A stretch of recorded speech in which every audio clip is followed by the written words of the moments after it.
ॐ अज्ञानतिमिरान्धस्य ज्ञानाञ्जनशलाकया चक्षुरुन्मीलितं येन तस्मै श्रीगुरुवे नमः। श्रीचैतन्यमनोभीष्टं स्थापितं येन भूतले स्वयं रूपकदा मह्यं ददाति स्वपदान्तिकं। वन्देऽहं श्रीगुरुः श्रीयुतपदकमलं श्रीगुरून् वैष्णवांश्च श्रीरूपं साग्रजातं सहगणरघुनाथान्वितं तं सजीवं साद्वैतं सावधूतं परिजनसहितं कृष्णचैतन्यदेवं श्रीराधाकृष्णपादान् सहगणललिता श्रीविशाखान्वितांश्च। हे कृष्ण करुणा सिन्धो दीनबन्धो जगत्पते गोपेश गोपिकान्त राधाकान्त नमोऽस्तुते। तप्तकाञ्चन गौराङ्गी राधे वृन्दावनेश्वरी वृषभानुसुते देवी प्रणमामि हरिप्रिये। वाञ्छाकल्पतरुभ्यश्च कृपा सिन्धुभ्य एव च पतितानां पावनेभ्यो वैष्णवेभ्यो नमो नमः। अनन्तकोटिवैष्णववृन्द की जय। नमः ओं विष्णुपादाय कृष्णप्रेष्ठाय भूतले श्रीमते जयपताका स्वामिन् इति नामिने। नमो आचार्यपादाय निताय कृपाप्रदायने गौरकथाधामदाय नगरग्रामतारिणे। नमः ओं विष्णुपादाय कृष्णप्रेष्ठाय भूतले श्रीमते भक्तिवेदान्तस्वामिन् इति नामिने। नमस्ते सारस्वते देवे गौरवाणी प्रचारिणे निर्विशेषशून्यवादी पाश्चात्यदेशतारिणे। जय श्री कृष्ण चैतन्य प्रभु नित्यानंद श्री अद्वैत गदाधर श्रीवासादि गौरभक्तवृंद। हरे कृष्ण कृष्ण कृष्ण हरे हरे हरे राम राम राम हरे हरे। हरे कृष्ण कृष्ण कृष्ण हरे हरे हरे राम राम राम हरे हरे। हरे कृष्ण कृष्ण कृष्ण हरे हरे हरे राम राम राम हरे हरे। आप सबका बहुत बहुत स्वागत है इस अत्यंत आनंदमय हमारे ज्ञानमय सत्र में, जिसमें हम श्री भक्ति रसामृत सिंधु का रसास्वादन कर रहे हैं। और हम अभी भक्ति रसामृत सिंधु के अंतर्गत 30वां अध्याय, जिसका शीर्षक है कृष्ण प्रेम के अन्य भाव, इसका आस्वादन कर रहे हैं। और इसके अंतर्गत हम अब तक कुल मिला करके अभी हम जो हैं वास्तव में कृष्ण प्रेम के व्यभिचारी भाव या कृष्ण प्रेम की अभिव्यक्ति के 33 लक्षणों की चर्चा कर रहे हैं। तो उसी के अगर हम श्रृंखला में देखें तो आज कल तक हम 19 लक्षणों की चर्चा कर चुके हैं और आज से हम 20वें लक्षण से आगे बढ़ेंगे, जो है स्मृति। तो आज हम स्मृति की चर्चा करने वाले हैं। तो आइए पढ़ते हैं और देखते हैं कि हमारे आचार्य हमें क्या शिक्षा दे रहे हैं।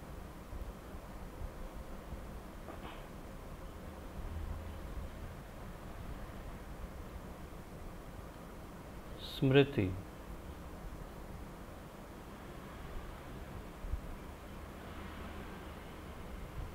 श्री कृष्ण की स्मृति से विकसित होने वाले प्रेम के अनेक अनुभाव हैं। कृष्ण की स्मृति से अर्थात भगवान को याद करके उनकी स्मृति, उनकी यादें से विकसित होने वाले प्रेम, तो उनको याद करके जो प्रेम विकसित होता है उनके अनेक अनुभाव हैं। उदाहरणार्थ कृष्ण के एक मित्र ने सूचित किया, हे मुकुंद, कमल नेत्री श्री राधा रानी आकाश में नीले बादल को देखकर आपका तुरंत स्मरण करने लगी और इस बादल को देखने मात्र से आपके सानिध्य के लिए इच्छुक हो उठी। तो यहाँ पर उदाहरण ये दिया है कि कमल नयनी श्रीमती राधा रानी ने जब काले बादल को देखा, तो इससे हमें याद आता है कि हम लोग, जैसे मैंने आपको बताया था कि प्रतिदिन सुबह हम छत पर जप करने के लिए जाते हैं। तो आजकल जो बारिश का सीज़न अब बैठ गया है, तो काले काले घने घने बादल दिखते हैं आकाश में, जिसे हम घनश्याम कहते हैं। तो वो घनश्याम बादलों को देख करके हमें भी कृष्ण की स्मृति होती है। तो अगर हमारे जैसे सामान्य जीवों को, तुच्छ जीवों को यदि काले बादल को देखकर कृष्ण की याद आ सकती है, तो फिर ये तो श्रीमती राधा रानी है, भगवान की अंतरंग शक्ति है, तो इन्हें क्यों नहीं होगा। तो अवश्य ही जैसे ही वे इन घनश्याम को, काले बादल को देखती है, तुरंत उन्हें हमारे घनश्याम की याद आती है। तो ये सामान्य बुद्धि की बात है, और उनके संग के लिए वो इच्छुक हो उठती है। यह श्री कृष्ण के समान वस्तु को देखकर कृष्ण के प्रेम के स्मरण का उदाहरण है। तो कृष्ण के समान कोई भी वस्तु हो, जैसे विशेष रूप से काले बादल, घनश्याम, तमाल वृक्ष, काला, बिल्कुल सेम टू सेम भगवान जैसा कलर, और जो भी जैसे पीताम्बर, तो पीले रंग का कोई भी कपड़ा या कोई भी कुछ भी देखने से, या मोर या मोर का पंख देखने से तो इस प्रकार कोई भी ऐसी वस्तु की जो भगवान धारण करते हैं या भगवान के रूप का एक भाग हो, उसे देखने से भगवान का स्मरण हो जाए, उसके बारे में यहाँ पर प्रभुपाद जी बता रहे हैं। तो कृष्ण के शरीर का रंग नीले बादल की ही तरह है, अतएव नीले बादल के देखने मात्र से श्रीमती राधा रानी को कृष्ण का स्मरण हो आया।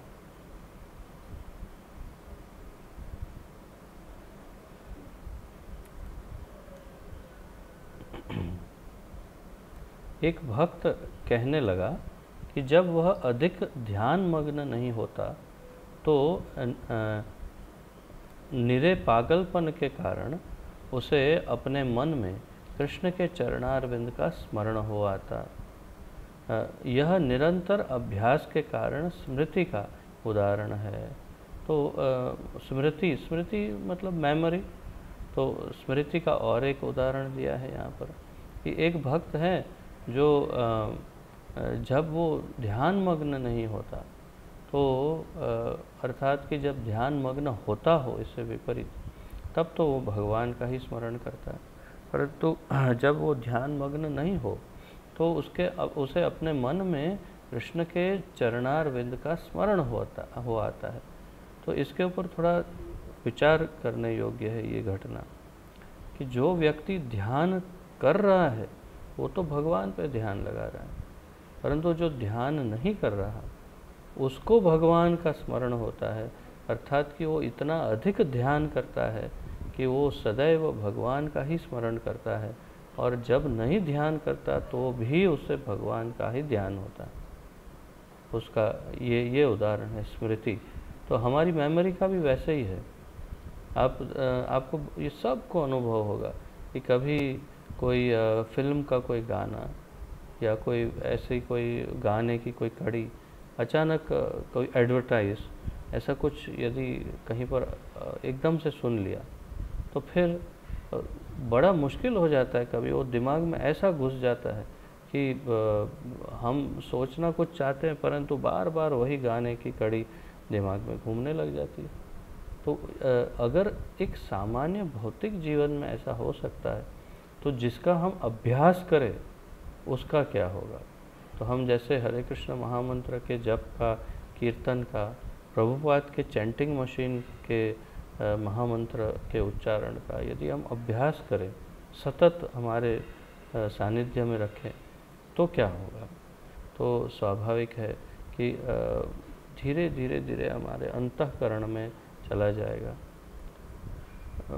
महाराष्ट्र में बहुत अधिक कृष्ण भक्त हुए, बहुत अधिक। उसमें एक जनाबाई नाम की बहुत उत्तम, मतलब इतनी उत्तम भक्त थी कि वैसे तो वे बहुत ही सबसे निम्न कुल की थी, दासी के स्वरूप में थी, परंतु इतने निम्न कुल में जन्म लेने के बाद भी उनके साथ सदैव कृष्ण उनके साथ रहते थे।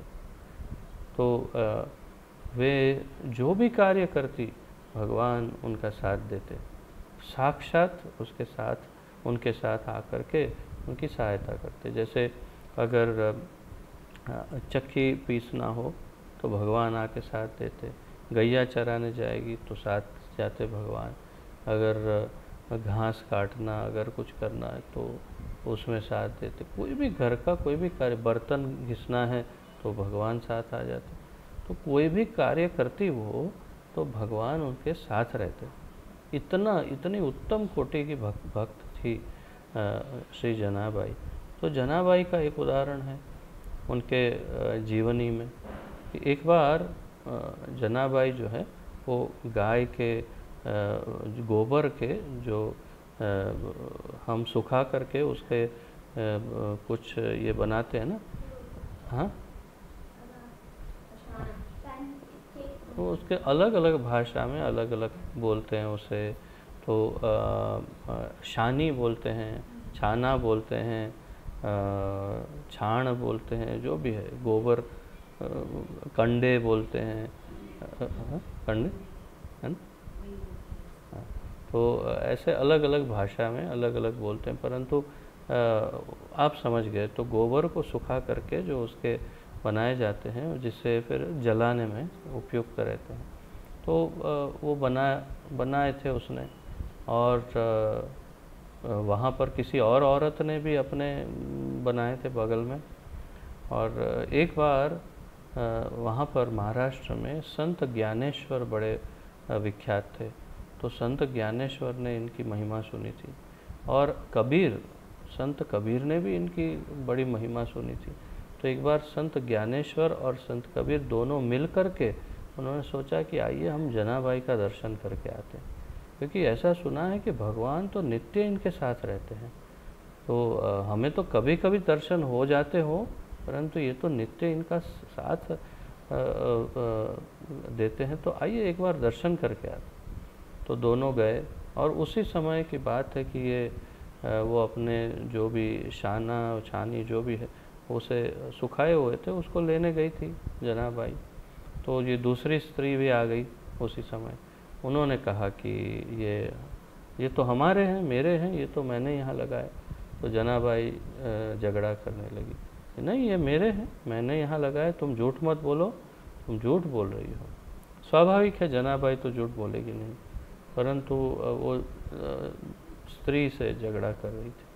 तो उसी समय ये दोनों आए वहाँ पर, और आश्चर्यचकित हुए, बोले तुम ही जनाबाई हो? बोले हाँ, क्यों? तुम इस तरह से एक सामान्य स्त्री की तरह सामान्य स्त्री के साथ सामान्य वस्तु के लिए झगड़ा कर रही हो। बोले उसमें क्या है, ये मेरे बनाए हुए हैं, तो मैं क्यों नहीं झगड़ा करूँ इसके लिए। और शायद हो सकता है कि उसमें भी भगवान उनके साथ रहे हो उस समय, तो उनको उससे बड़ा लगाव हो, तो जो भी हो। परंतु फिर उन्होंने कहा कि अच्छा, तो तुम, इन दोनों ने कहा, संत कबीर और ज्ञानेश्वर जी ने, कि तुम कैसे इतने यकीन से कह सकती हो कि ये तुम्हारे बनाए हुए। तो उन्होंने कहा मैं क्यों, आप भी कह सकते हैं कि ये मेरे बनाए हुए हैं। वो कैसे? तो बोले कि आप इसे उठाइए, उठा करके कान पे लगाइए। तो उन्होंने वैसे ही किया, जो सूखे हुए थे उसको उसमें से एक को ले करके अपने कान में लगाया, तो उसके अंदर से आवाज़ आ रही थी, विट्ठल विट्ठल विट्ठल विट्ठल विट्ठल। तो जनाबाई जो है वो इतना अधिक स्मरण कर रही थी भगवान का, इतना सतत, इतना निरंतर भगवान विट्ठल का नाम स्मरण कर रही थी, विट्ठल विट्ठल विट्ठल विट्ठल, कि उनके रोम रोम में भगवान नाम था, और वो जिसे भी स्पर्श करती थी तो एक पारसमणि, चिंतामणि की तरह जिसे स्पर्श करती थी उसमें भी भगवान नाम सतत गूंजता था, चाहे वो निर्जीव वस्तु ही क्यों ना हो। तो ये देख करके ज्ञानेश्वर और कबीर उनके चरणों में गिरे और कहा कि आपकी भक्ति उत्तम है, इसमें कोई शंका नहीं। तो तात्पर्य क्या है, हम यहाँ पर स्मरण की बात कर रहे हैं, तो यहाँ पर ध्यान लगाने तक तो भगवान का स्मरण होता है, बाद में भगवान का स्मरण सामान्य लोगों को नहीं होता। परंतु जनाबाई जैसे उत्तम कोटि के भक्तों के लिए तो क्या स्मरण क्या विस्मरण, उनके लिए तो सतत निरंतर केवल भगवान का ही सानिध्य और स्मरण है। तो यहाँ पर वैसा ही कुछ उदाहरण है थोड़ा, कि एक भक्त भगवान के चरणों पर ध्यान लगाते हैं, और जब ध्यान नहीं लगाते तो भी उन्हें अपने मन में भगवान के चरणों का ही स्मरण होता रहता है। तो यह निरंतर अभ्यास के कारण स्मृति का उदाहरण है। प्रभुपाद कह रहे हैं कि जो निरंतर हम अगर इस प्रकार अभ्यास करेंगे तो हमें भी भगवान का निरंतर स्मरण हो सकता है। तो ये हम भक्तों के लिए परम आवश्यक है कि हम इसी प्रकार निरंतर भगवान का स्मरण करते रहें। दूसरे शब्दों में, जो भक्तगण निरंतर कृष्ण के चरणार बिंदों का चिंतन करते रहते हैं, भले ही वे क्षण भर के लिए असावधान हो जाएं, तो भी उनके हृदयों में भगवान कृष्ण की आकृति दिखेगी। तो यदि हम किसी और कार्य में उलझ जाएं तो भी भगवान की स्मृति हमारे अंतःकरण से नहीं मिटेगी। तो हमें उस अभ्यास के लेवल तक जाना है। साधन सिद्ध होने के लिए इस प्रकार का अभ्यास आवश्यक है। इस प्रकार की साधना करेंगे तब साधन सिद्ध होंगे और भगवत प्रेम डेवलप हो जाएगा। अगला लक्षण है वितर्क, जिसे हम कहते हैं ना तर्क वितर्क। तो ये तर्क वितर्क वाला वितर्क है। मधुमंगल कृष्ण का एक घनिष्ठ मित्र था और ब्राह्मण जाति का था। कृष्ण के अधिकांश मित्र ग्वाल बाल थे जो वैश्य जाति के थे, कुछ ही ब्राह्मण जाति के थे। वस्तुतः वृंदावन में वैश्य तथा ब्राह्मण जाति की ही प्रधानता थी। तो वृंदावन में क्षत्रिय और शूद्र बहुत कम होंगे, नहीं के बराबर। अधिक से अधिक वैश्य जो ग्वाल बाल थे, ग्वाले सब, और बाकी के ब्राह्मण। तो इसी प्रकार अधिक प्रजाति वहाँ पर ब्राह्मण और वैश्य की होगी उस समय।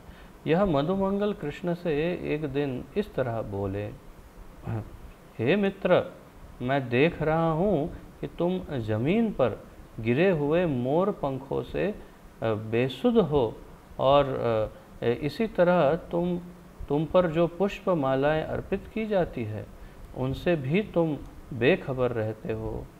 तुम्हारी अन्य मनस्कता का कारण मेरी समझ में तब आया जब मैं तुम्हारे दोनों नेत्रों को राधा रानी के नेत्रों की ओर उड़ते देखा, मानो भंवरे कमल पुष्पों की ओर उड़ रहे हों। तो मधुमंगल उनको दोष दे रहे हैं। वास्तव में हम यहाँ पर किस लक्षण की चर्चा कर रहे हैं? वितर्क। तो वो तर्क दे रहा है। तो वितर्क मधुमंगल तर्क वितर्क से उनको ये सिद्ध करना चाहता है कि आपका ध्यान राधा रानी में है। तो कैसे तर्क दे रहे हैं? वो कह रहे हैं कि जो नीचे गिरे हुए मोर के पंख है और पुष्प मालाएं जो आपको अर्पित की जाती है, उन सब की ओर आपका ध्यान ही नहीं है। आपका ध्यान तो मैं देख रहा हूँ कि आपकी आंखें जैसे भंवरे उड़ करके पुष्पों पे जाके बैठते हैं, ऐसे आपके नेत्र ऐसे करके सीधे राधा रानी पर जाते हैं। तो बहुत ही उत्तम ये उदाहरण के साथ एक मित्र ही भगवान से ऐसा कह सकते हैं। यह प्रेम भाव में वितर्कपूर्ण सुझाव का उदाहरण है। एक बार जब कृष्ण बाहर टहल रहे थे तो राधा रानी की एक सखी उनसे बोली, हे सखी, यह चलता फिरता व्यक्ति तमाल वृक्ष तो नहीं है? तो यहाँ पर नीचे प्रभुपाद जी ने कुछ टिप्पणी की है इसके बारे में। तमाल वृक्ष भी कृष्ण के ही रंग का होता है, ऐसी टिप्पणी है कि मैंने जैसे आपको पूर्व में कई बार बताया कि तमाल वृक्ष और कृष्ण दोनों का कलर बिल्कुल सेम है। तो ये तर्क है।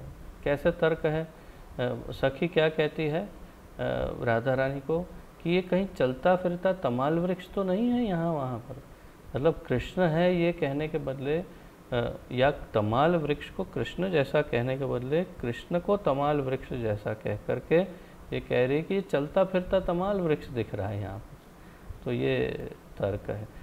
यदि यह तमाल वृक्ष है तो फिर यह टहल कैसे सकता है और इतना सुंदर कैसे हो सकता है? तब फिर यह कोई बादल है। किंतु यह बादल है तो फिर इसके भीतर का सुंदर चांद कहाँ है? ऐसी स्थिति में मेरे विचार से यह व्यक्ति वही मनोहारी भगवान हैं जिनकी वंशी की ध्वनि से तीनों लोग मुग्ध हो जाते हैं। ये वही मुकुंद है जो गोवर्धन के सामने खड़े हैं। यह अनुभाव के तार्किक प्रस्तुतिकरण का दूसरा उदाहरण है। तो किस प्रकार तर्क किया है? ये चलता फिरता तमाल वृक्ष है? नहीं, ये कैसे हो सकता है? फिर तो ये बादल होगा, घनश्याम घना बादल। तो फिर बादल है तो उसके पीछे चांद दिखाई देना चाहिए। तो इस प्रकार तर्क वितर्क करके धीरे से कहते हैं तो फिर ये तो वही मुकुंद है जो हम सबको अपनी ध्वनि से मुक्त करते हैं। तो इस प्रकार ये तार्किक प्रस्तुतिकरण का दूसरा उदाहरण। फिर चिंता। देखिए, चिंता भी एक लक्षण है प्रेम का, और माता पिता में आपने ये लक्षण सबसे अधिक देखा होगा। अधिकतर माता पिता अपने बच्चों के लिए बहुत चिंतातुर हो जाते हैं। तो ये प्रेम का लक्षण है। परंतु यहाँ भगवान के संदर्भ में किस प्रकार चिंता हो सकती है उसके कई उदाहरण, 2-3 उदाहरण दिए शायद। श्रीमद् भागवत में 10वें स्कंद के 29वें अध्याय का 29वां श्लोक 10.29 बतलाया गया है कि जब कृष्ण ने सारे यहाँ पर मेरी पुस्तक में प्रिंटिंग मिस्टेक है, जब कृष्ण ने सारी गोपियों से अपने अपने घरों को लौट जाने के लिए कहा तो उन्हें यह अच्छा नहीं लगा। इससे दुखी होकर वे तेजी से आहें भरने लगी और उनके सुंदर मुखमंडल सूखने लगे। वे बिना कुछ बोले इस अवस्था में बनी रही। वे अपने चरण के नख से धरती खुरेदने लगीं और उन्होंने अपने अश्रुओं से अपनी आँखों का काजल धो डाला जो बहकर उनके कुमकुम लेपित वक्षस्थल पर आ रहा था। यह प्रेम भाव में चिंतन का उदाहरण है। तो वास्तव में यहाँ पर चिंता का उदाहरण, तो ये चिंता गोपियों की है। कब? वो रास के लिए भगवान ने मुरली बजा करके उनको बुलाया, संकेत दिया। जब सब गोपियाँ आ गई तो उनको कहा कि अरे क्यों आ गई, ये तो उचित कार्य नहीं है, ये तो तुम बहुत ही अनर्थ कर रही हो, ये तो अधर्म है, ये है वो है, तुम्हें ध्यान होना चाहिए, ऐसा नहीं करना, और तुम चली जाओ यहाँ से। तो बहुत ही क्रोध और चिंता में आ गई गोपियाँ, और उनके लक्षण बताए हैं कि अपने पैरों के नख से जमीन को खुरेदने लगी, उसमें से मिट्टी निकालने लगी और आँखों से अश्रुधारा बहने लगी। तो साथ में काजल भी मिल गया, तो काजल के साथ काला काला पानी पूरा उनके वक्षस्थल को भर दिया सब।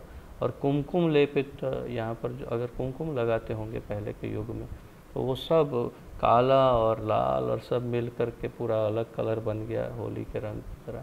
तो तात्पर्य ये है कि प्रेम भाव में जब चिंता उसे सताने लगी, चिंता ये थी कि अब हम कृष्ण को छोड़ के कैसे जाएं, कृष्ण से विमुख होने की चिंता। तो ये बहुत ही हृदय में बहुत ही गहरा आघात करने वाली चिंता है कि जब कृष्ण से वियोग होता है तो वो चिंता सहन नहीं कर। और यहाँ पर लिखा है कि वो वहीं पर बनी रही, अर्थात कृष्ण ने चाहे कितना भी कह दिया लेकिन वो गई नहीं वहाँ से, बस चिंतातुर होकर के वहाँ पर खड़ी रही। एक बार कृष्ण के एक मित्र ने उन्हें सूचित किया, हे मुरारी, तुम्हारी दयालु एवं नेक माता आपके घर न लौटने से अत्यंत चिंतित हैं और उन्होंने घर के छज्जे पर बैठकर, अर्थात ऊपर गैलरी में या फिर टेरेस में बैठ कर के मुश्किल से शाम बिताई है। यह अत्यंत आश्चर्यजनक है कि तुम अपने खिलवाड़ में लगे रहने के कारण अपनी माता तक को भूल ही गए। यह भी भाव प्रेम में गहरी चिंता का अन्य उदाहरण है। जैसे मैंने कहा कि माता या पिता, उसमें भी विशेष रूप से माता बच्चों के लिए ज़्यादा चिंतातुर रहती है। और फिर ये तो यशोदा मैया है और बेटा भी तो कन्हैया है, तो जब कन्हैया की मैया हो तो कैसी चिंता होगी, हम इसकी तो कल्पना भी नहीं कर सकते। और शायद माताएं, इस सांसारिक जीवन की माताएं भी उसकी कल्पना नहीं कर पा सकती है कि कैसी चिंता यशोदा मैया को कन्हैया की होती होगी। जब माता यशोदा मथुरा से कृष्ण के लौटने की उत्सुकता पूर्वक प्रतीक्षा कर रही थी, तो महाराज नंद ने उन्हें ढाढ़स बंधाते हुए कहा, अर्थात उनको हिम्मत बढ़ाते हुए कहा, हे प्रिय, चिंता न करो, अपने सुंदर कमल जैसे मुख को पोंछ डालो। तुम्हें इतनी गर्म सांस निकालने की आवश्यकता नहीं है। मैं अक्रूर के साथ शीघ्र ही कंस के महल जाता हूँ और तुम्हारे बेटे को तुम्हारे पास वापस लाता हूँ। यह कृष्ण को विषम स्थिति में जानकर उससे भाव प्रेम में उत्पन्न चिंता का उदाहरण है। तो जब जान गए कि अक्रूर जी लेके गए हैं कृष्ण को और कंस ने निश्चय किया है अब उन्हें किसी भी तरह से इनकी हत्या करेंगे, तो जब इनकी हत्या करने का निश्चय कर ही लिया है तो फिर क्या करें।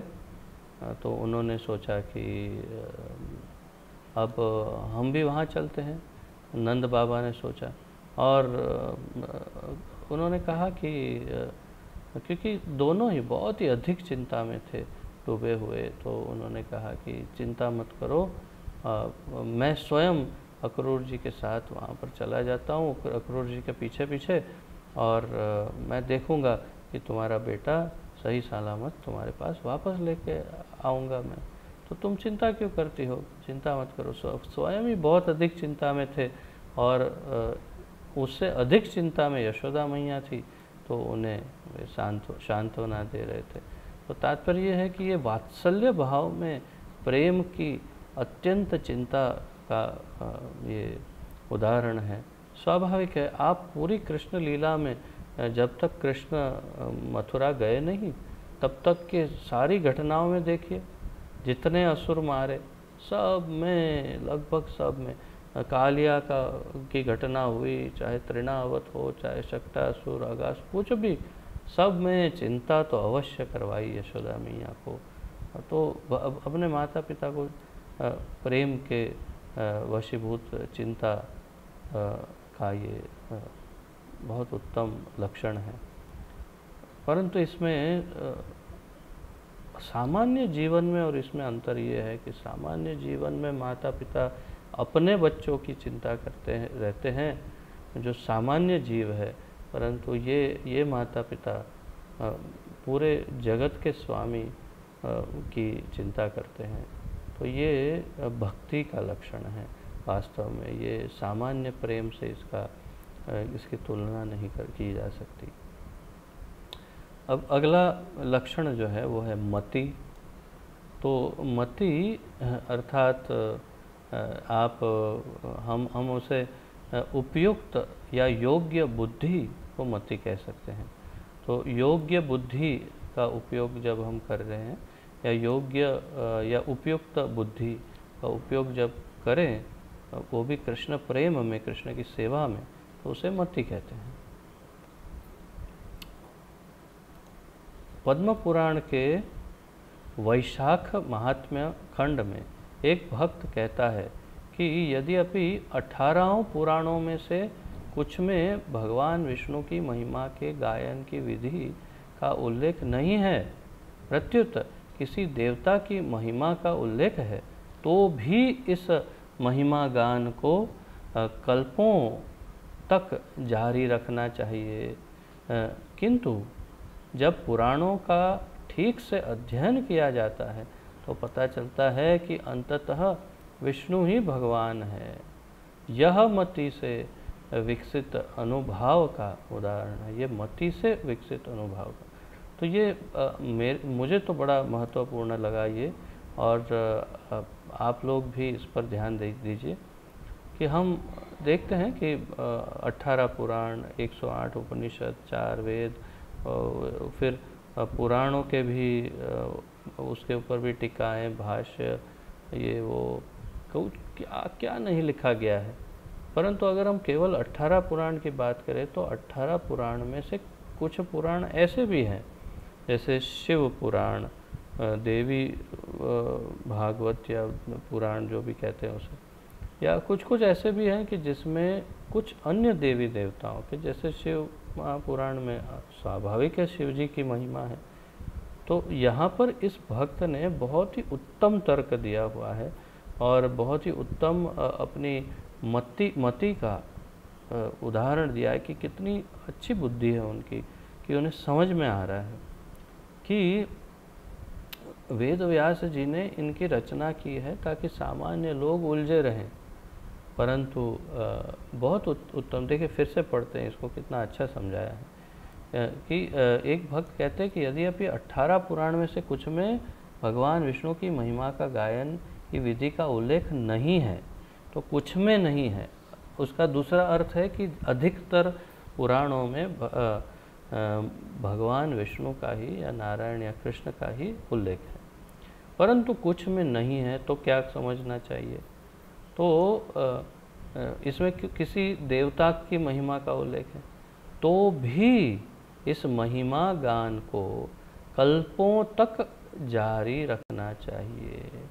तो भी इस महिमा गान को कल्पों तक जारी रखना चाहिए।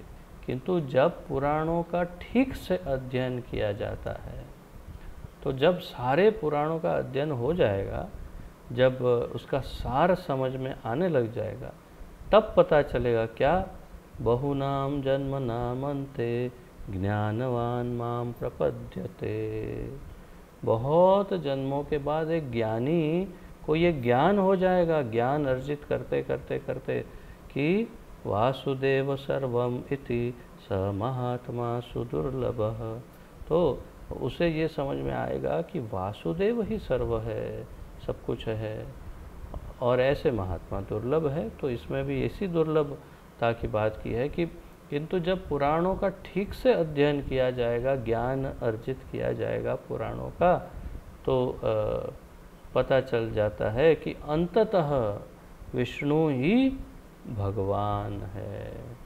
भगवान केवल एक ही है और वो है कृष्ण या विष्णु या नारायण। यह मति से विकसित अनुभाव का उदाहरण है। तो इतनी उत्तम मति विकसित हुई है उनकी। श्रीमद् भागवत में 10वें स्कंद 60वें अध्याय के 39वें श्लोक में 10.60.39 में रुक्मिणी देवी द्वारा कृष्ण को पत्र लिखने का वर्णन मिलता है, जिसमें वे उनसे प्रार्थना करती हैं कि अन्य व्यक्ति से विवाह होने के पूर्व आप मेरा अपहरण कर लें।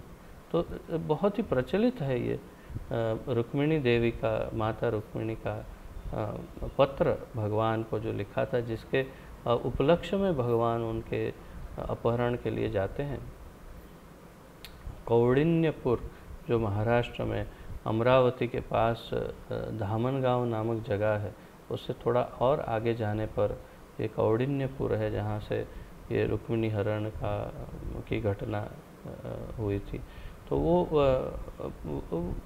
तात्पर्य है कि यहाँ पर रुक्मिणी देवी के उस पत्र का उल्लेख है।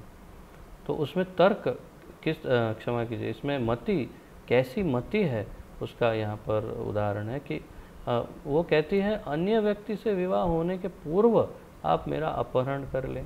उस समय कृष्ण के प्रति रुक्मिणी की विशेष अनुरक्ति का वर्णन स्वयं रुक्मिणी जी इस प्रकार करती है। हे कृष्ण, आपकी दिव्य महिमा का वर्णन बड़े बड़े महर्षि करते हैं जो भौतिक कल्मश से मुक्त हैं, और आप इस महिमा के बदले में अपने भक्तों में अपने आप को कृपापूर्वक बिना किसी अवरोध के बांट देते हैं। तो ऐसे जो भक्त हैं आपके, आप अपने आप को उनमें बांट देते हैं। जिस प्रकार आपकी कृपा मात्र से मनुष्य ऊपर उठ सकता है, उसी तरह आपके निर्देश मात्र से वह नित्य काल से प्रभावित सारे वरदानों को नष्ट कर सकता है।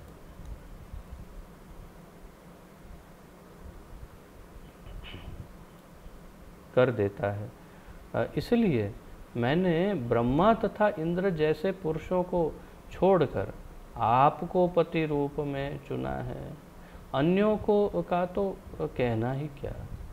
तो रुक्मिणी जी कैसा तर्क, कैसा अपनी मति को किस प्रकार से यहाँ पर प्रस्तुत कर रही है कि उन्होंने बहुत सारे विश्लेषण दिए, यहाँ पर बहुत सारे उदाहरण दिए, और अंत में ब्रह्मा जी और इंद्र का भी उदाहरण दे करके कहा कि उत्तम में ये सब भी होते होंगे, ब्रह्मा जी इंद्र आदि उत्तम में भी गिने जाते होंगे, परंतु आपसे उत्तम और कौन हो सकता है।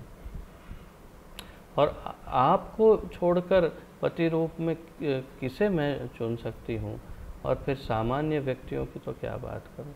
तो उन्होंने अपनी मति को यहाँ पर उत्तम मति का उदाहरण दिया है। रुक्मिणी मात्र कृष्ण का चिंतन करके अपने प्रेम को वर्धित कर सकी, यह प्रेम में मति का एक उदाहरण है। तो अपनी मति, अपनी बुद्धि, अच्छी बुद्धि, सुबुद्धि का उदाहरण भगवान के प्रेम में बुद्धि का उपयोग जो है उसका यहाँ पर ये उदाहरण है, लक्षण है। तो इसके पश्चात धृति। तो धृति जो है वो भी एक प्रकार से संतोष कह सकते हैं। धृति का अर्थ तो यहाँ समझाने का प्रयास तो करते हैं हमारे आचार्य कि धृति क्या है, परंतु जो मैं समझ पाया वो है एक प्रकार से संतोष। तो जब मनुष्य ज्ञान प्राप्त करके समस्त दुखों को, अच्छा अंग्रेजी में क्या लिखा है उसको, एंड्योरेंस, ओके। जब मनुष्य ज्ञान प्राप्त करके समस्त दुखों को पार करके या ईश्वर की दिव्य सेवा का वांछित लक्ष्य पूरा करके पूर्णतया संतुष्ट हो जाता है। देखिए संतोष तो उसकी सहनशीलता या स्थिर चित्त दशा को धृति कहते हैं। तो फिर से पढ़ता हूँ। जब मनुष्य ज्ञान प्राप्त करता है और समस्त दुखों को पार करके, सभी दुखों को पार कर लेता है, या ईश्वर की दिव्य सेवा की वांछित लक्ष्य पूरा करके, तो भगवान की सेवा की उसकी जो इच्छा है उसका लक्ष्य जो है उसे भी प्राप्त कर लेता है। और ये सब प्राप्त करके दुख दूर हो जाते हैं, ज्ञान प्राप्त कर लेता है, भगवान की सेवा की इच्छा पूरी हो जाती है उसकी, तो संतुष्ट हो जाता है। और ऐसी संतुष्टि को तो उसकी सहनशीलता या स्थिर चित्त दशा को धृति कहते हैं। फिर वो ऐसी स्थिर बुद्धि में आ जाता है उस अवस्था में, क्योंकि जो सर्वोच्च है वो उसने प्राप्त कर लिया है, सर्वोच्च ज्ञान प्राप्त हो गया उसे वो दुखों को पार कर गया है वो, और भगवान की उसकी जो सेवा की इच्छा है वो भी प्राप्त हो गई, तो स्थिर हो जाता है, फिर वो विचलित नहीं होता। और उस अवस्था को धृति कहते हैं, जैसे अंग्रेजी में एंड्योरेंस कहा। तो इस अवस्था में वह न तो किसी हानि से विचलित होता है, न उसे कोई वस्तु अलभ्य प्रतीत होती है, तो वो स्थिर, ऐसा स्थिर हो गया, संतुष्ट हो गया है। जैसे मैंने कहा संतुष्टि की ऐसी अवस्था है जिसमें वो न तो किसी हानि से विचलित होता है कि मुझे नुकसान हो जाएगा, हो गया है जो भी है, और न कुछ किसी वस्तु का अलभ्य प्रतीत होता, अर्थात उसे ऐसे भी नहीं लगता कि ये मुझे नहीं मिलेगी। उसे पता है कि जो मेरे लिए उपयुक्त है वो अवश्य मिलेगा, और जो मेरी हानि लगती है वो वास्तव में मेरी हानि हो ही नहीं सकती, क्योंकि भगवान मेरी हानि कर ही नहीं सकते। तो ऐसी स्थिर बुद्धि में वो स्थित हो जाता है। विद्वान भर्तृहरि के मतानुसार जब मनुष्य इस धृति की अवस्था को प्राप्त कर लेता है, तो वह सोचता है कि मुझे किसी सरकारी पद पर नियुक्त होने की इच्छा नहीं है, इसकी अपेक्षा मैं बिना समुचित वस्त्र के नग्न ही रह लूँगा, मैं भूमि पर बिना बिछौने के सो जाऊँगा, इतनी असुविधाओं के बावजूद भी मैं किसी की सेवा नहीं करूँगा, यहाँ तक कि सरकार की भी नहीं। तो ये एक अवधूत कहते हैं इसे हिंदी में, अवधूत की अवस्था। तो ऐसी अवधूत की अवस्था में श्रीमद् भागवत के सप्तम स्कंध में ये एक बहुत अच्छी कथा है, जहाँ नारद मुनि युधिष्ठिर महाराज को बहुत सारे उपदेश दे रहे हैं, बहुत लंबे लंबे काफ़ी उपदेश देते हैं। इसमें ब्राह्मणों को क्या करना चाहिए, किसे क्या, सब उसमें एक उत्तम कोटि के विरक्त व्यक्ति, सन्यासी जैसी अवस्था में विरक्त व्यक्ति के कैसे लक्षण होते हैं, ऐसा एक चैप्टर है।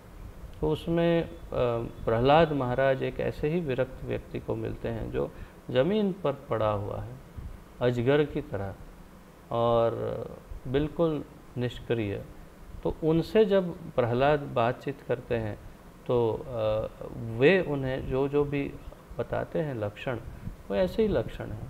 वो ऐसे कहते हैं उनको कि अगर मुझे राजभोग मिल जाता है तो मैं ले लेता हूँ, अगर मुझे पानी भी नहीं मिलता किसी दिन तो भी मैं उस दशा में रह लेता हूँ, कभी मुझे कोई आके कोई बहुत ही सुंदर बिस्तर बिछौना दे करके बहुत अच्छे राजवी ठाठ में रख लेता है तो भी मैं रह लेता हूँ, कभी कोई ओढ़ने के लिए भी कुछ नहीं मिलता तो भी मैं रह लेता हूँ। वास्तव में ये व्यक्ति पहले राजा थे और उन्होंने विरक्ति से ऐसा जीवन स्वीकार किया था। तो संपूर्ण विरक्त और स्थिर और हर परिस्थिति में एक जैसा उनकी मनोस्थिति।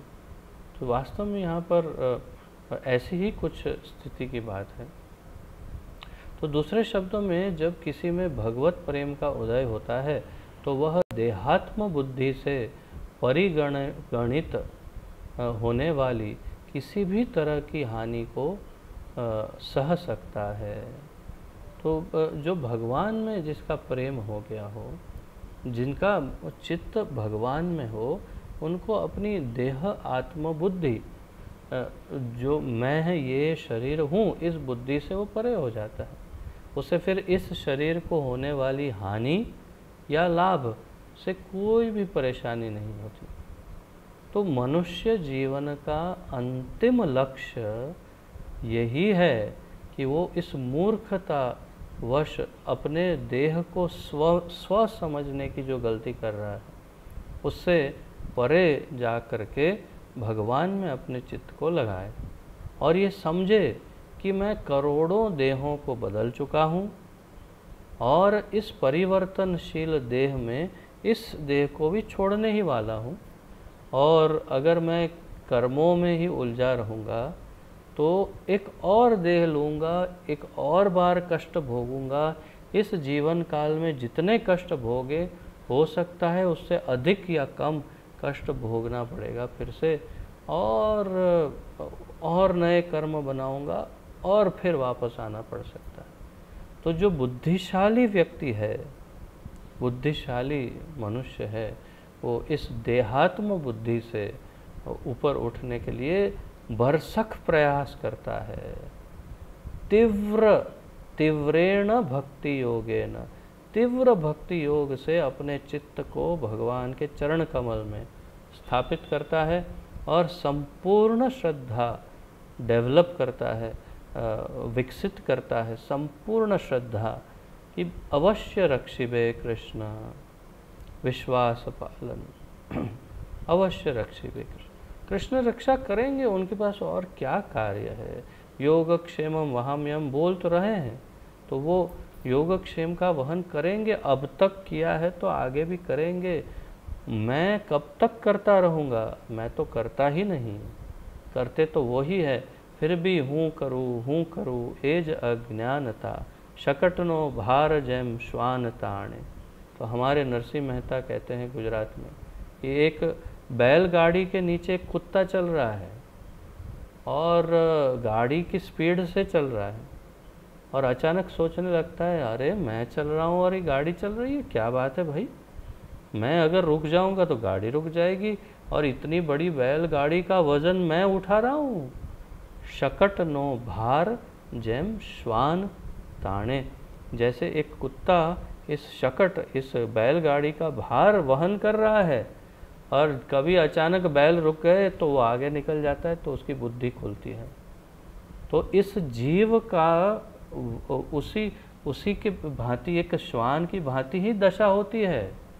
जैसे ही बैलगाड़ी रुक जाती है और उस कुत्ते को समझ में आता है कि मैं ये गाड़ी का भार नहीं वहन कर रहा था, वैसे ही जैसे ही ये शरीर रुक जाता है, वैसे ही जीवात्मा शरीर से टप बाहर निकल आता है और फिर देखता है ओ मैं तो गलती कर रहा था, मुझे लग रहा था ये सब मैं ही कर रहा हूँ, परंतु वास्तव में मैं तो एक निमित्त मात्र हूँ, मैं क्या कर सकता हूँ, ये तो भगवान का खेल है, भगवान कर रहे हैं। तो मेरा चित्त अगर मैं भगवान में लगाता तो मेरा उद्धार हो जाता, अब क्या करूं। तो इसलिए प्रत्येक जीव को अपने चित्त को भगवान के चरण कमलों में ही स्थिर करना चाहिए, और इस श्वान की भांति, कुत्ते की भांति हूँ करूँ के भाव से निकलना चाहिए। जैसे भगवान भगवद गीता में भी कहते हैं वही बात। क्या कहते हैं,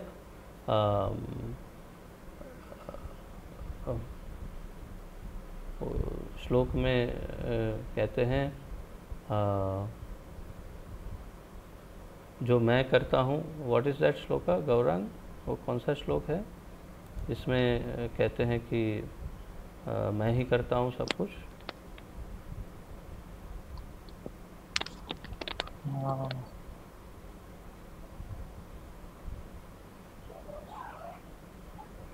किसी और को स्मरण हो रहा है वो श्लोक जिसमें कहते हैं भगवान कि हाँ तापस प्रभु आपको स्मरण हो रहा है, आप बताइए। हरे कृष्ण प्रभु जी। हाँ प्रभु जी 3.27 वो अहंकार विमूढ़ता प्रकृति क्रियमानानि गुणे कर्माणि सर्वस्व अहंकार विमूढ़ता बिल्कुल बिल्कुल, करता क्या हूँ। उत्तम, आप तो सबको पार कर रहे हो, आप तो सारे भक्तों को पार करके बहुत ही जेट भी नहीं रॉकेट की स्पीड से आगे बढ़ रहे हो, बहुत ही उत्तम। सच में मैं बहुत ही अत्यंत प्रभावित हूँ आपके इस लक्षण से। इतनी तीव्र गति से आप आगे बढ़ रहे हैं। मैं ठाकुर जी से प्रार्थना करता हूँ कि आपकी रक्षा करें। बहुत ही उत्तम है। तो श्लोक का नंबर के साथ बता रहे हैं तापस प्रभु, अहंकार विमूढ़ आत्मा कर्ता अहम इति मन्यते। बिल्कुल यही बात है। तो मैं कितना भाग्यशाली हूँ कि आप जैसे सब मेरे प्रियजन हैं कि मैं कभी ऐसे खो जाता हूँ तो आप मुझे वापस पुनः स्थापित कर पाते हैं। तो अहंकार विमूढ़ात्मा कर्ता अहम इति मन्यते, भगवान भी कह रहे हैं कि अहंकार से विमूढ़ आत्मा ये कहता है कि मैं करता हूँ, मैं करता हूँ। और फिर क्या होता है, प्रकृते क्रियमाणानि गुणैः कर्माणि सर्वश। तो प्रकृति के गुणों के अनुसार सब हो रहा है भाई, तुम्हारे करने से कुछ नहीं हो रहा है। लेकिन ये मूर्ख महामूर्ख महोदय कहते हैं मैं करता हूँ, मैं करता हूँ, मैं करूँगा, मैं नहीं करूँगा तो क्या होगा। और भगवान में चित्त लगाने के बदले वे माया के इस जंजाल में चित्त लगा करके अपने इस बहुमूल्य अत्यंत मूल्यवान जीवन को नष्ट कर देते हैं। तो हमें ये गलती नहीं करनी चाहिए। तो आइए आगे देखते हैं। तो दूसरे शब्दों में जैसे यहाँ आचार्य बता रहे हैं, किसी में भगवत प्रेम का उदय होता है तो वह देहात्म बुद्धि से परिगणित होने वाली किसी भी तरह की हानि को सह सकता है। कृष्ण के पिता नंद महाराज सोचा करते थे, मेरे चरागाह में साक्षात लक्ष्मी जी उपस्थित हैं और मेरे पास 10 लाख से भी अधिक गायें हैं जो इधर उधर विचरण करती हैं। इस पर मेरे कृष्ण जैसे पुत्र हैं जो इतना शक्तिशाली अद्भुत काम करने वाला है। अतएव गृहस्थ होते हुए भी मैं अपने आप को अत्यंत संतुष्ट अनुभव करता हूँ। यह मानसिक धृति का उदाहरण है जो सारे दुखों के अभाव से जनित है। तो ये संतुष्टि, धृति मतलब संतुष्टि, मैं जैसे बता रहा हूँ।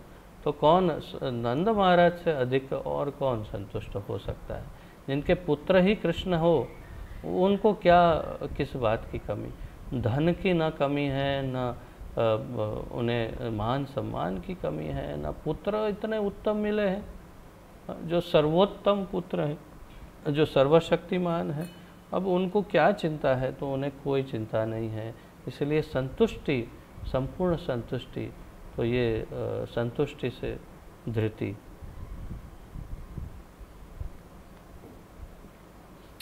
का लक्षण है।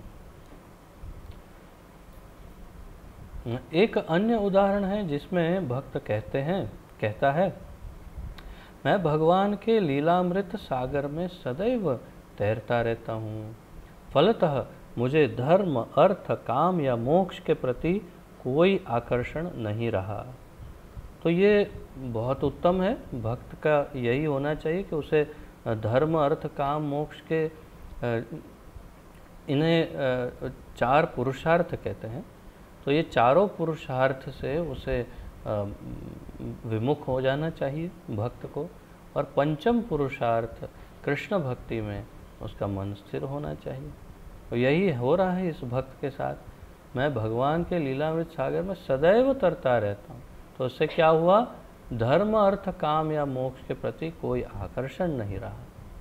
तो यह संसार की सर्वश्रेष्ठ वस्तु प्राप्त करने से उत्पन्न मन की धृति का उदाहरण है। संसार की सर्वश्रेष्ठ वस्तु है कृष्ण भावनामृत में तल्लीनता। स्वाभाविक है, कृष्ण भावनामृत में तल्लीनता से उत्तम और क्या प्राप्य और क्या हो सकता है? सर्वोत्तम प्राप्य वस्तु है कृष्ण भावनामृत में तल्लीनता। तो वो जिसने प्राप्त कर ली उसे धर्म, अर्थ, काम, मोक्ष में क्या इंटरेस्ट रह जाएगा? और यही सारे भक्तों का यही उनके अनुभव हैं, सभी भक्तों के। अब अगला लक्षण है हर्ष। विष्णु पुराण में वर्णन आता है कि जब अक्रूर कृष्ण तथा बलराम को मथुरा लाने के लिए गए तो उनके मुखों को देखते ही वे इतने प्रफुल्लित हुए कि उनके सारे शरीर में प्रेम के लक्षण विकसित हो गए। यह अवस्था हर्ष कहलाती है। हर्ष अर्थात आनंद या सुख। तो अत्यंत आनंद का जो अनुभव है उसे हर्ष कहते हैं। तो यहाँ पर अक्रूर जी का उदाहरण है कि उनके बारे में सोचते सोचते सोचते सोचते जब वृंदावन पहुँचे और जब सन्मुख कृष्ण और बलराम को देखा तो अत्यंत प्रफुल्लित हुए, इतने आनंदित हुए कि प्रेम के लक्षण उनके शरीर में विकसित होने लगे।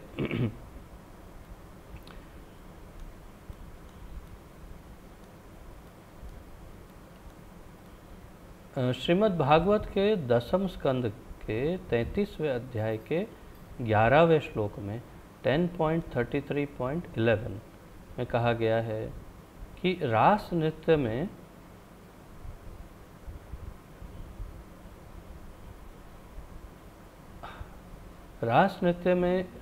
व्यस्त एक गोपी ने जब देखा कि कृष्ण ने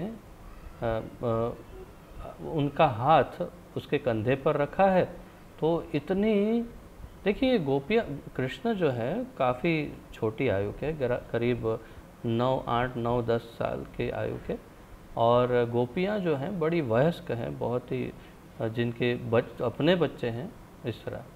तो और रास के बारे में तो बहुत हमारे आचार्यों ने स्पष्टीकरण किया है कि रास वास्तव में बहुत ही उत्तम भाव का मिलन है और इसमें कहीं भी वासना का कोई भाव नहीं होता।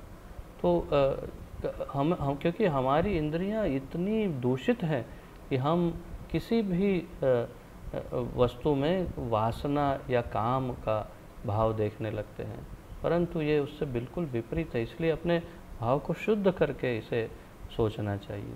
तो यहाँ पर क्या घटना होती है, जैसे ही गोपी ने देखा कि कृष्ण ने उनके कंधे पर हाथ रखा तो इतनी आनंदित हुई कि तुरंत उन गोपी ने उस कृष्ण का गाल चूम लिया, तो एक चुंबन दे दिया प्रेम से। तो यह इष्ट प्राप्ति से जनित हर्ष का उदाहरण है। तो जैसे एक माता, हर एक माता अपने बच्चे को कई बार अत्यंत प्रेम में आकर के कई बार चुंबन करती है। ये तो बहुत सामान्य घटना है, आप अपने रोज़मर्रा के जीवन में कई बार देख चुके हैं। अपने ही बच्चों को आप कई बार चूम चुके हैं। तो ये घटना ऐसी है कि अत्यंत हर्ष उनको हुआ कि कृष्ण मेरे पास आ गए और उन्होंने उन्हें एक चुंबन दिया। तो ये इष्ट प्राप्ति, मतलब जिनकी कामना थी उन्हें कि कृष्ण मेरे पास आए, उससे अत्यंत हर्षित हुए और उन्होंने एक शारीरिक लक्षण प्रकट किया। अगला ये लक्षण है उत्सुकता। अगला लक्षण जो है वो है उत्सुकता।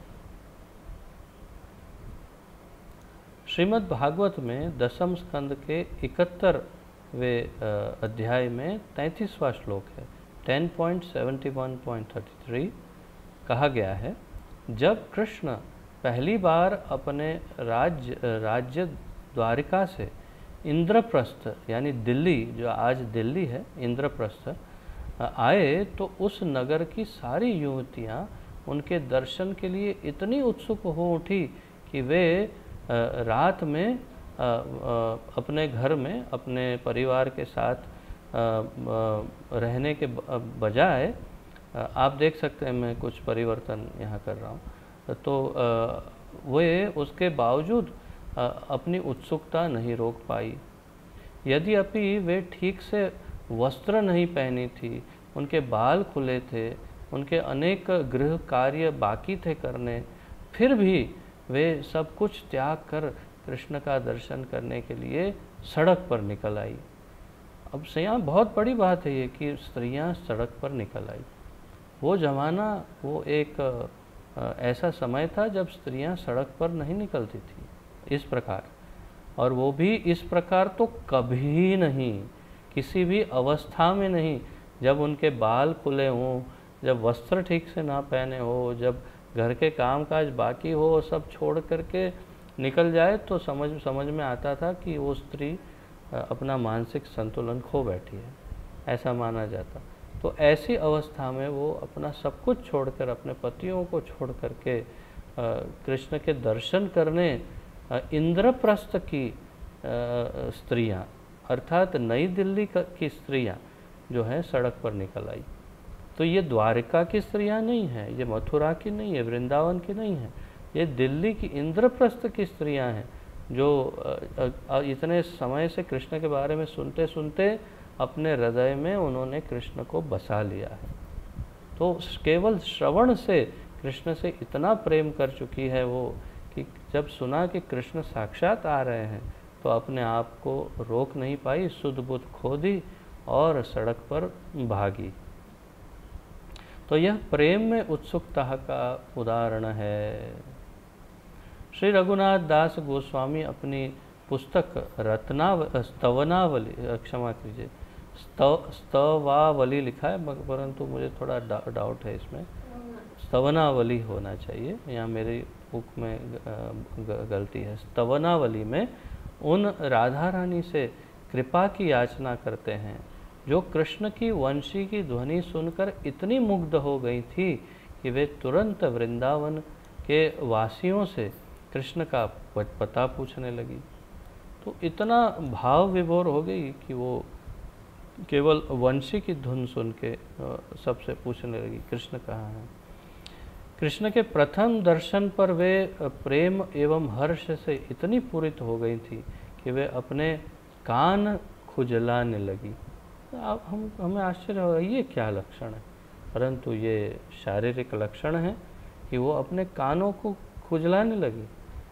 ब्रज की बालाएं एवं राधा रानी चालाकी से बातचीत करने में इतनी पटु थी कि ज्यों ही उन्होंने कृष्ण को आते देखा त्यों ही वे परस्पर बातें करने लगी और कृष्ण उनके लिए कुछ फूल चुनने के बहाने उस स्थान से तुरंत चले गए और एक पर्वत की गुफा में घुस गए। ये कृष्ण तथा गोपियों में परस्पर उत्सुकतामय प्रेमालाप के आदान प्रदान का उदाहरण है। इसमें कुछ अधिक समझ नहीं आया होगा, हो सकता है, या समझ आ भी गया हो सकता है, परंतु भगवान राधा रानी और गोपियों के मध्य किस प्रकार के प्रेम के आदान प्रदान होते थे उसका यहाँ पर एक संक्षिप्त उदाहरण रूप गोस्वामी ने प्रस्तुत किया है। तो ये हम चर्चा कर रहे थे उत्सुकता की, प्रेम में उत्सुकता। अब उग्रता, उग्र आप जानते हैं बहुत ही अत्यंत आवेश या अत्यंत क्रोध, इस प्रकार। तो जब कृष्ण कालिया नाग के फनों पर नाचते हुए उससे युद्ध कर रहे थे तो कालिया ने कृष्ण के पैर में डंस लगाया, पैर में डसा। तो उस समय गरुड़ अत्यंत क्रुद्ध हुए और फुसफुसाने लगे, अर्थात कि बहुत ही व्याकुल होकर गहरी गहरी सांसें भरने लगे। गरुड़ जी ने देखा कि कालिया ने चरणों पर डस लिया भगवान। कृष्ण इतने बलशाली हैं, वो कहने लगे गरुड़ देव, कृष्ण इतने बलशाली हैं कि उनकी वज्र गर्जना मात्र से ही कालिया की पत्नियों का गर्भपात हो गया। तो एक गर्जन किया भगवान ने और कालिया की पत्नियां जो थे उनके गर्भपात हो गए। चूँकि इस नाग ने मेरे स्वामी का अपमान किया है, अतएव मन चाहता है कि इसे अभी ही निगल जाऊं, किंतु अपने स्वामी के रहते मैं ऐसा नहीं कर सकता क्योंकि वे मुझ पर रुष्ट हो सकते हैं। यह कृष्ण के अपमान के कारण जनित उग्रता का उदाहरण है। तो इतने उग्र हो गए। दास को ऐसे ही उग्र होना चाहिए। प्रभुपाद हमेशा बताते हैं कि क्रोध का भक्त उपयोग तब करते हैं जब कोई कृष्ण के प्रति या अन्य भक्तों के प्रति कुछ अपमानजनक अपमान करने या उनकी निंदा करने का कोई प्रयास करता है, तो भक्त अपनी उग्रता को प्रदर्शित करते हैं। परंतु ये शारीरिक उग्रता नहीं होती, क्योंकि नहीं तो हिंसात्मक हो सकता है। तो उग्रता अपने वचनों में, अपने बर्ताव में, अपनी वाणी में प्रस्तुत कर सकते हैं भक्त, जब कोई भगवान की या भक्तों की निंदा करता हो तो ये उग्रता का प्रदर्शन होना चाहिए। और यही प्रदर्शन गरुड़ ने किया जब भगवान को अपमानित किया कालिया ने डस करके। तो उन्होंने ये प्रकट किया कि मैं अभी निकल जाता हूँ, इसे कितनी देर लगेगी, एक क्षण में निकल जाऊँगा, परंतु भगवान मुझसे नाराज हो जाएंगे, इसलिए मैं ऐसा नहीं कर सकता, कालिया ने कहा। जब शिशुपाल ने महाराज युधिष्ठिर द्वारा आयोजित राजसूय यज्ञ में कृष्ण की पूजा किए जाने का विरोध किया, तो अर्जुन का छोटा भाई सहदेव बोला, जो व्यक्ति कृष्ण की पूजा सहन नहीं कर सकता वह मेरा शत्रु है और आसुरी प्रकृति का है। अतएव मैं उसके प्रशस्त मस्तक पर अपने बाएं पांव से प्रहार करना चाहता हूँ, जिससे उसे यमराज के दंड से भी कड़ा दंड मिल सके। तो सहदेव इतने आवेश में आ गए, उग्र हो गए कि उन्होंने कहा कि मैं मेरे बाएं पैर से इसका सर कुचल देना चाहता हूँ, जिससे उसको जो यमराज दंड देंगे उससे भी कड़ा दंड मैं देना चाहता हूँ। तो तब बलदेव इस प्रकार पश्चाताप करने लगे, ओह भगवान कृष्ण की जय हो, मुझे यह देखकर आश्चर्य हो रहा है कि कुरु साम्राज्य के सिंहासन पर अनैतिक अधिकार करने वाले ये नीच कुरुवंशी राजनयिक चाल द्वारा राजनैतिक चाल द्वारा कृष्ण की आलोचना कर रहे हैं। कृष्ण के अपमान से जनित उग्रता का यह अन्य उदाहरण है। तो जब कुरुराज सभा में भगवान का अपमान कर रहे थे तो बलदेव जी बहुत ही दुखी हो गए और बहुत ही उग्र हो गए कि उसे किस तरह से नियंत्रण, परंतु भगवान स्वयं कर रहे हैं तो वो कैसे उसे रोक सकते थे। और अगला लक्षण है अमर्ष। अमर्ष अर्थात अपमान सूचक शब्दों में परिणत होना चाहिए, या फिर अपमान, हाँ अलग अलग जगह पर अलग लिखा है। अब अलग बुक में परिणाम से अपशब्द जनक वर्ताव या जो भी है। तो अमर्ष देखते हैं क्या लिखते हैं आचार्य। विदग्ध माधव में राधा रानी की सास जटिला कृष्ण की आलोचना करती हुई कहने लगी। तो ये किस प्रकार के निंदा के शब्द हैं, अपमानजनक शब्द, लेकिन डायरेक्ट, थोड़ा डायरेक्ट लेकिन अधिकतर इनडायरेक्ट। तो किस तरह अपमान करते हैं दूसरों का, उसका यहाँ उदाहरण है। तो कुटिला, क्षमा की जटिला कृष्ण से कहने लगी, कृष्ण तुम यहाँ खड़े हो और मेरे पुत्र को अभी अभी ब्याही गई राधा रानी भी यहीं खड़ी है। मैं अब तुम दोनों को अच्छी तरह से जान गई हूँ, तो फिर क्यों न मैं तुम्हारे चंचल नेत्रों से अपनी पुत्र वधू की रक्षा करने के लिए उत्सुक हूँ। तो जटिला कहती है कि अभी अभी मेरे पुत्र से अभिमन्यु से कुछ जगह पर अभिमन्यु लिखा है, कुछ जगह पर अबुमनु लिखा है, कुछ लोग इसे क्या नाम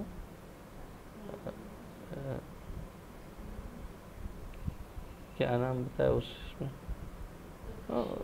जो भी है, तो अलग अलग नाम उसके हैं, परंतु अब प्रभुपाद जी अभिमन्यु नाम का उपयोग करते हैं। तो अयन तो प्रभुपाद जी अभिमन्यु नाम का उपयोग करते हैं, तो शास्त्रों में से ही करते हैं, हमारे आचार्य जो कहते हैं वही उत्तम होता है। तो वास्तव में ये अभिमन्यु से अभी शादी हुई है राधा रानी की, और अभिमन्यु की माता है जटिला और वो उसकी बहन है कुटिला।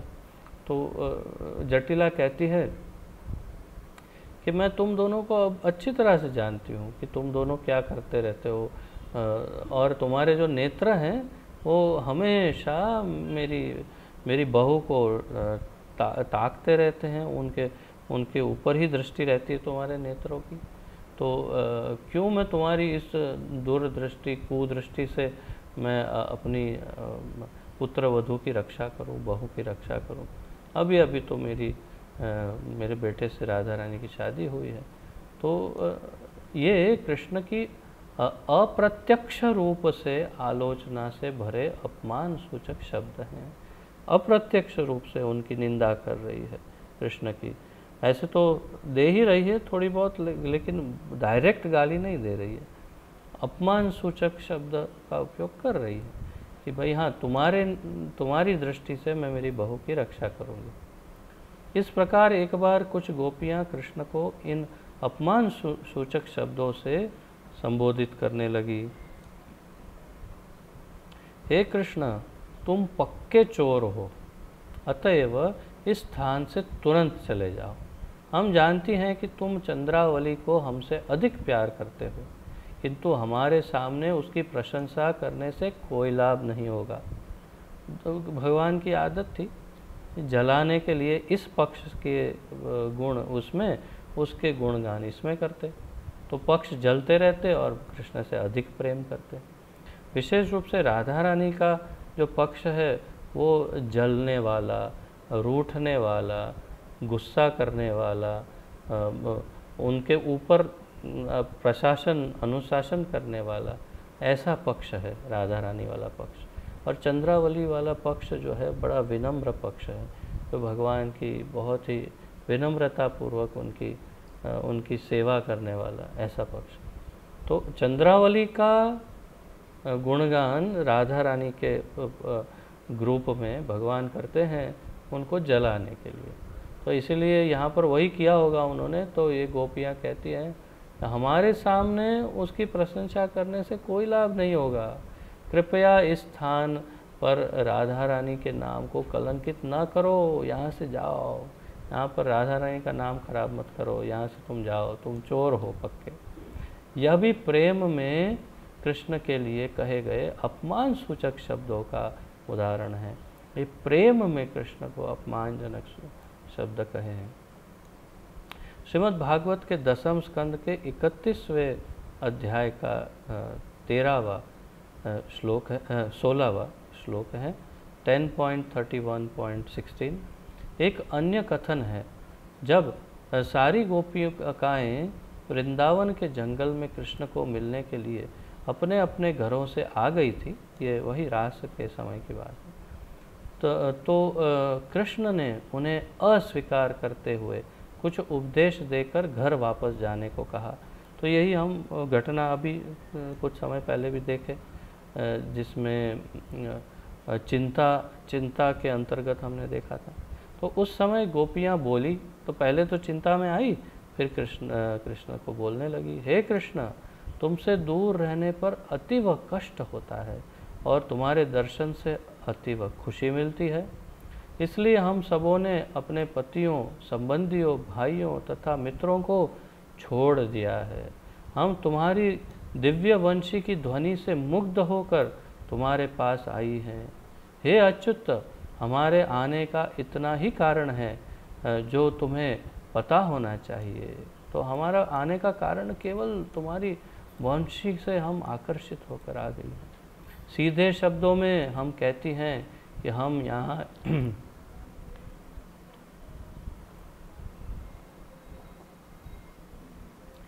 इसलिए आई हैं क्योंकि हम तुम्हारी वंशी की ध्वनि से मुग्ध हो चुकी हैं।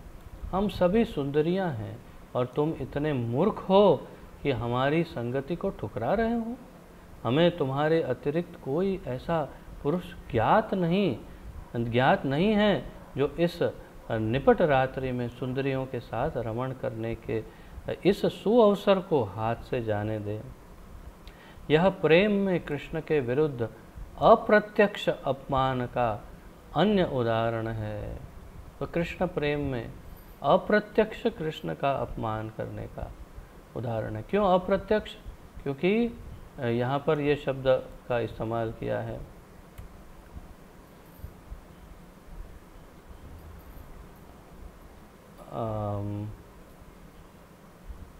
हम सभी सुंदरियां हैं और तुम इतने मूर्ख हो कि हमारी संगति को ठुकरा रहे हो। तो ये वास्तव में तो ये तो प्रत्यक्ष है, अप्रत्यक्ष नहीं है। प्रत्यक्ष रूप से उन्हें मूर्ख कह ही दिया है और उनका अपमान किया, परंतु ये प्रेम के कारण किया है, इसलिए इसमें दोष नहीं है। ऐसे हम नहीं कर सकते जो कंस, रावण आदि जो करते हैं, ये हिरण्यकशिपु, हिरण्याक्ष आदि, क्षमा, ये भगवान की निंदा, उनकी हानि, उनके प्रति द्वेष के कारण जो है अपमानजनक शब्द कहते हैं, जैसे शिशुपाल। परंतु गोपियाँ प्रेम की वजह से भगवान को गाली देती हैं और ये इसका दोष नहीं माना जाता। तो आज यहीं तक चर्चा करते हैं, यहीं पर विराम लेते हैं और कल यहीं से आगे पढ़ेंगे। किसी का कोई प्रश्न आदि हो तो प्रस्तुत कर सकते हैं, अन्यथा हम विराम लेंगे।